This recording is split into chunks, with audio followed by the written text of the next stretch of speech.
Hey guys, Taeian here. This video is going to be what is the best first cycle. So a lot of people always say, oh, you should use testosterone as your first cycle because it's a normal, natural hormone, male hormone, whatever.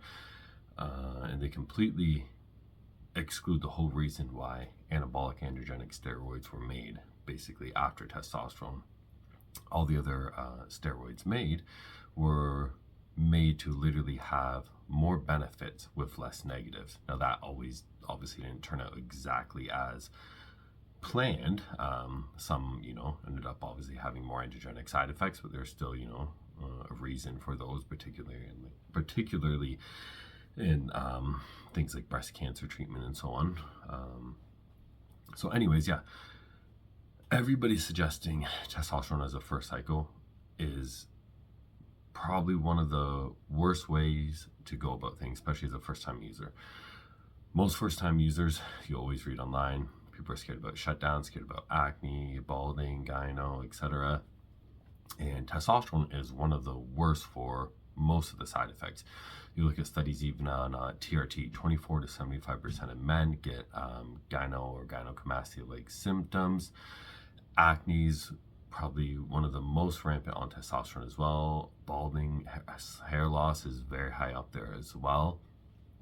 Then the biggest downside to it, the reason most people don't want to use AAs is because they don't want to get shut down. They're worried about recovery. They're worried about never recovering back to their normal test levels. So the funny thing here is even with TRT-like dosages, studies show at best the soonest time that you're going to recover is 3 to 4 months, and 3 months is really pushing it. 4 months is more the soonest. On average, upwards of 8 months to a year. And then the longest time frames where basically everybody was recovered was upwards of 2 years. So let's say you have somebody that wants to cycle and they're really scared of shutdown and be like, oh no, test is the most natural and safe item, it's closest to you, or it is, your natural, what your body naturally produces. This is going to be the best bet. Okay, they go ahead and do a cycle and they decide this isn't for them. So now they're going to have to deal with, even with PCT, 4 months is soonest to recover, upwards of 2 years.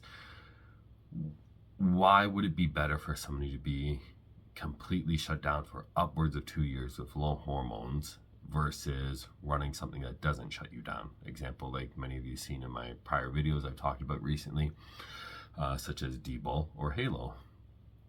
So again, especially somebody for a first cycle, what would ever be the point, especially if you're doing a small cycle, 4 to 6 weeks, like I suggest. If you read my androgen receptor downregulation article and video, why would you do something that is going to shut you down for upwards of 2 years, be low hormones for that whole time? Again, that's the the maximum time frame. Even if it was 4 months, that has way more negatives on your body than you running what people, they like to make orals out to be a lot worse than they are, which are not. Many of you have seen my videos on this. If you haven't, again, go check out my oral only videos, articles. On the talk example, with the Halo, it was compared to Anavar, and it was noted as being safer than Anavar. There's studies on women and children at high doses for upwards of 2 years. Its effects on the liver are minuscule at best. And this is going by actual studies, not forum posts. So if somebody is wanting to cycle, to me, it makes no absolute sense to use something that is, one, it's weaker than D-Bol or Halo, first off, so you are going to get less gains. There's even studies in humans, not just animals, that showed that D-Bol was 5 times as anabolic as testosterone.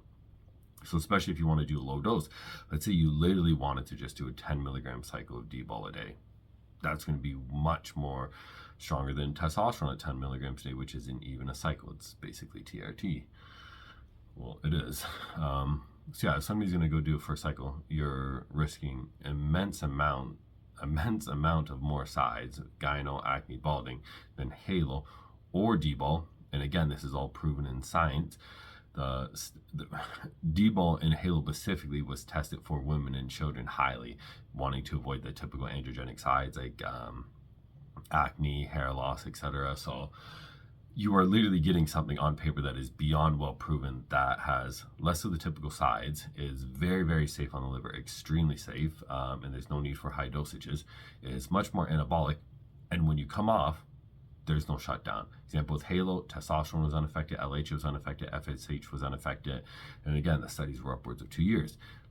D-ball, again, no LH and no FSH shutdown, but they showed a minor testosterone shutdown.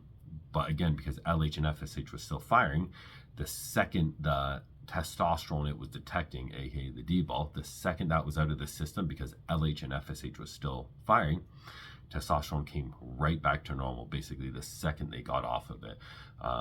They tested a week and it was right back to baseline, the testosterone levels, and a month later they actually had a rebound effect where the testosterone was higher than it was naturally.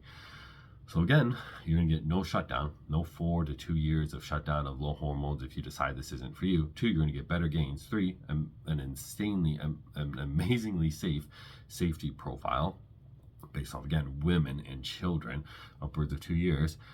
Yeah, you're going to get better gains, basically no sides, no shutdown, and you're literally going to be using the item that was intended for these purposes. You know, they made testosterone, they found out that it was very poor anabolic, very weak gain, very high in side effects and very weak gains. So why, you're literally defying decades of research and, researchers that have been in this field for a decade. You're literally denying their findings because of what people post online with their best efforts or their best attempts at, the reason you should use testosterone is because it's the natural male hormone. That it's the most silliest argument ever. So yeah, guys, that is my what I think is the best for cycle. Again, I do not condone using anabolic steroids. This is just what I would do basically if I was to restart and do my first cycle over again to get more gains, less side effects, and basically never shut down. Having a follow-up video on this explaining more of why basically I think it's silly to basically ever touch an injectable again. So I'll be probably posting that one up after this. Thanks for watching, guys. Thanks for subscribing to my forums, my website, all my Instagram, YouTube, all that, and take care.